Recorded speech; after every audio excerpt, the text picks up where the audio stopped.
നമസ്കാരം കേട്ടാ. നമ്മുടെ പ്രകാശ് രാജിനെ അറിയില്ലേ?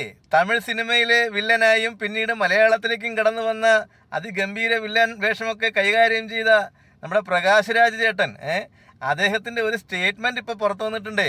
അതായത് ഇന്ത്യയിലെ പരമോന്നത നീതിപീഠങ്ങളെ അല്പം പോലും വിശ്വാസമില്ല എന്ന തരത്തിലുള്ള ഒരു സ്റ്റേറ്റ്മെൻ്റ് ആണ് അദ്ദേഹം ഇറക്കിയിട്ടുള്ളത്. മനസ്സിലായില്ലേ? അതായത് നമ്മുടെ തിരുപ്രംകുണ്ട്രം എന്ന ക്ഷേത്രമുണ്ടല്ലോ തമിഴ്നാട്ടിൽ, കാർത്തിക വിളക്ക് തെളിയിക്കുന്നതുമായി ബന്ധപ്പെട്ട് അവിടെ നിന്നും ഒരു ഹൈക്കോടതി വിധി പുറത്തു വന്നിരുന്നു. ഹിന്ദുക്കൾക്ക് അനുകൂലമായിട്ടാണ് ആ വിധി വന്നിട്ടുള്ളത്. ആ കാർത്തിക ദീപം എവിടെ വച്ചാണോ കത്തിച്ചത് അതേ സ്ഥലത്ത് തന്നെ വെച്ച് കത്തിക്കാമെന്ന് ബഹുമാനപ്പെട്ട കോടതി, ചെന്നൈ ഹൈക്കോടതിയുടെ ഉത്തരവാണ് ഇദ്ദേഹത്തിന് അങ്ങ് വിറളി പിടിപ്പിച്ചത്. മനസ്സിലായില്ലേ? അപ്പോൾ ഇതിൽ നിന്ന് നമ്മൾ മനസ്സിലാക്കേണ്ടതാണ്, ഈ അടുത്തിടെ വന്ന വിധികളെല്ലാം തന്നെ ഹിന്ദുക്കൾക്ക് അനുകൂലമായിട്ടുള്ളതാണ്.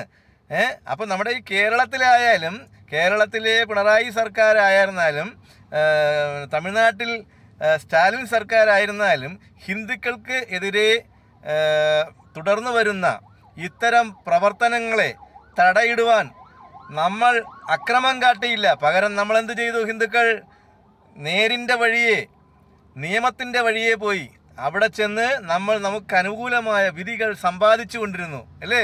അപ്പോൾ ഇതൊന്നും ഇദ്ദേഹത്തിന് സഹിക്കുന്നില്ല. മനസ്സിലായില്ലേ? ഇദ്ദേഹത്തിൻ്റെ വർത്തമാനത്തിൽ മറ്റ് സമുദായങ്ങളെ, മുസ്ലിം സമുദായങ്ങളെയും മറ്റ് സമുദായങ്ങളെയും ഒക്കെ തഴയുകയാണ് നീതിപീഠം എന്നാണ് ഇയാളുടെ സംസാരത്തിൽ നിന്ന് മനസ്സിലാക്കുന്നത്. മനസ്സിലായില്ലേ?